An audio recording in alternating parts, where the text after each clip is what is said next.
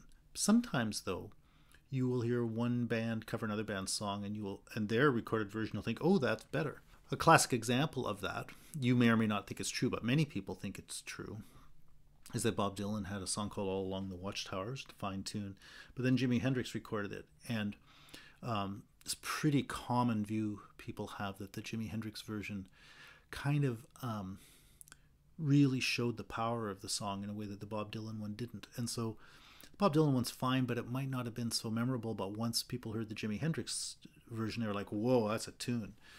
You might or might not agree with that. You might or might not know the tune. But even if you don't know that one, you probably either know some redoings of tunes that you think are better than the original, or at least you can imagine it. Now, the point I want to make about that is exactly the same point I made about that E note at the beginning, right? That the thing I said about the E note was that it's when you add those harmonizing notes around it that you start to hear the musical possibilities of what an E really is, right? And so in a way, building up that harmonic context really lets you hear what an E could be for the first time, right? Well, in a way, that's what those people covering tunes are doing, right? The first version, the Bob Dylan tune, was kind of like revealing a song that could be, you know, but Jimi Hendrix then actually showed you in a bigger way what that song could be. And so the song, like the E note, isn't just an actual thing that's sitting there, right? It's more like a zone of possibility. And the different ways it's enacted, the different ways it's realized, the different ways it's actualized are different ways of showing you the depths of meaning that it's capable of. And so they're gradually revealing to you the reality of that tune in a way that you can't get any other way. So our talking about context then has first led me to talk about this notion of reiteration. And second led me to talk about this notion that there is no original and that everything is a version. And those are two, the reiteration point and saying everything is a version, those are basically the same point. But in saying that everything is a version, you see, oh yeah, a later version might be better than an earlier one. And so in a certain sense, the later one might be more original than the first one in that you might think, in a sense, it gets you closer to the origin, so to speak. That is to say, it might have grasped better, or might reveal better, that supposed source, which is kind of the meaning of the song itself, or something like that. Anyway, just as I said, just some thoughts for you to think about. Let me go on with that a little bit further. Now, going back to that issue of contextualization. I was saying you can contextualize a note by putting in the context of a melody sequentially, or by contextualizing it by harmony notes simultaneously, and so on. Yeah, you can do that with a note. But interestingly, you could do that with the song, or at least with pieces of the song. When Joni Mitchell, for example, has a couple of tunes. One is This Flight Tonight, a very old tune. Another one is Chinese Cafe. And in each of those, she has her own original tune that she's singing. But there's a spot in each of those two songs where she says, oh, here's this song I was hearing. So in the one case, it's somebody's on an airplane listening to the headphones, and she says, I hear this song. In the other case, it's somebody talking about what this song is they hear in the jukebox. And that part of her song is to sing that other song. Those are both great tunes of hers. And there it's interesting because something that used to be a separate song is now kind of getting a new meaning by the way it's coming out in this other song. Right? Well, you can think about that. Let me give you probably an even more striking example of that, and that's a thing I'm sure you're familiar with, and that's the sampling of other tunes in, hip-hop tunes and things like that. So a thing people can do is they can take a song that functioned in one way in whatever, the 1970s, let's say, and somebody can take either, almost the whole of the song or a large part of it, or they can even take just a tiny little snippet and incorporate it into their own new song in a weird rhythmic capacity or in a out of tune capacity or whatever. But you get these pieces that are kind of cut out of other tunes and sutured into a new set of things, and that little piece of the other song still has a powerful musical meaning. But it kind of means something different when it's contextualized by the stuff that's in the new tune, rather than when it was contextualized by that stuff that was in the old tune. And so there too, that's like your E note, but instead of just being a single note, it's actually kind of a functional part of another song. But hearing it in that new context really can change your sense of its musical meaning entirely. And I mean, those things can be great. You can hear a song with a lot of samples and you can really think, oh yeah, that was really used in a musically powerful way, the way that was sampled and put in there. You could love it. You might not really care much about the song it was initially taken from, right? So in a way, there again, you might think that new song is revealing something about the musical expressive potential of that little bit you never really heard before. Another thing that can happen, just as I was saying that, somebody else's cover of a tune, like Jimi Hendrix's cover of the Bob Dylan tune or whatever, can make you feel like you're really hearing the real song for the first time. Well, similarly here, these samples can have the interesting effect that if you go back and hear that original tune, you now hear it as kind of using stuff from the later song that was officially the one that sampled, right? This is all in the context of thinking about context, and I've tried to bring out two to three pretty big ideas there, and I'm going to add one more in just a moment. So the first one is the one about reiteration, right? And that idea that in this context of something reiterable, there is no original. Every presentation, including the first, was just a version. And those later iterations, just like the contextualizing that lets you see the meaning of the note or hear the meaning of the note, those later iterations can let you hear the meaning of a song in a way that you gradually see its depth and richness and its possibilities in a way that was not revealed initially. So that was basically the first point. The second point is that building on that notion that the later version might even be better, I was thinking about this recontextualizing that comes through sampling, right? It's a version of the same point, but the thing I wanted to add with that point is that the sampling can involve cutting bits of the initial musical thing and using like a little phrase or something, and the way it's cut out of the original song might in a certain way seem awkward. It might, like, that's not where you would have thought to cut part of the initial song, but it's integrated into the new song in a way that works musically. So that recontextualization that comes with sampling can actually lead you in a way to, so to speak, challenge the very organization of the earlier version. Like, you, in other words, you might think, oh, you really start to hear the musical meaning when you don't accept as authoritative the way those pieces were put together in the first version, right? So that there can be a recontextualizing that is kind of a recutting, and the recutting might not be along the sort of natural joints that were suggested by the earlier version. So that's the second point.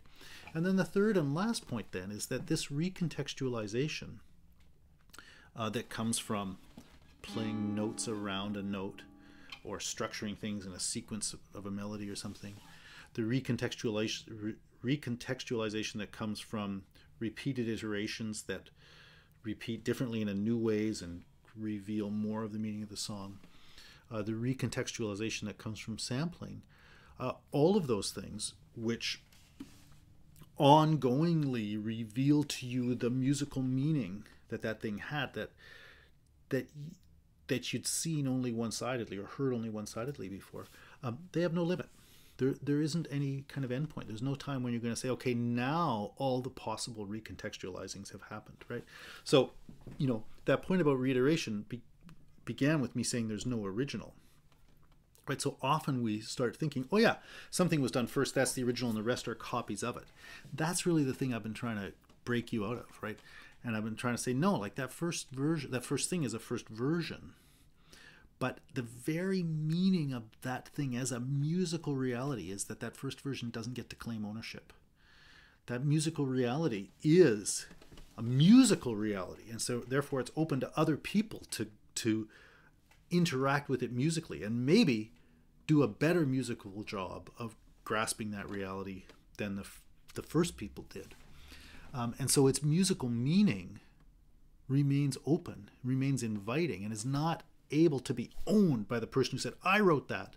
Like, yeah, in some sense you wrote, it's fine. For legal reasons we can give you copyright, and of course we want to support artists and all that sort of stuff. That's great.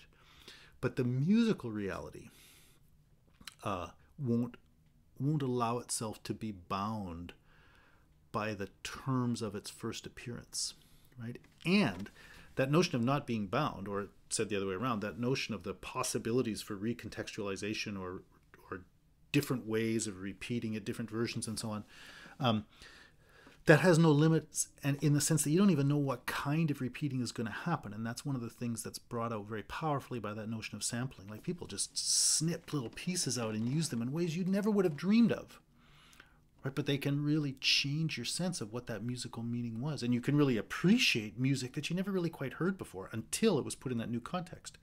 But there's nothing in the original version of that song that would ever have let you imagine the terms of the new context that are now going to bring out that meaning, right? And so there's no way that you can set limits to that. So as I said, we tend to think of the first thing as the original and the rest as copies, and I'm really trying to invert that whole thing. And in inverting it, what you get is this extremely open-ended situation, something where the musical reality is defined by a kind of openness, right? So that's enough. I'd like you just to think about those things, and if you mull over those musical ideas, when we come back and talk about language, I think some points will become clear pretty quickly.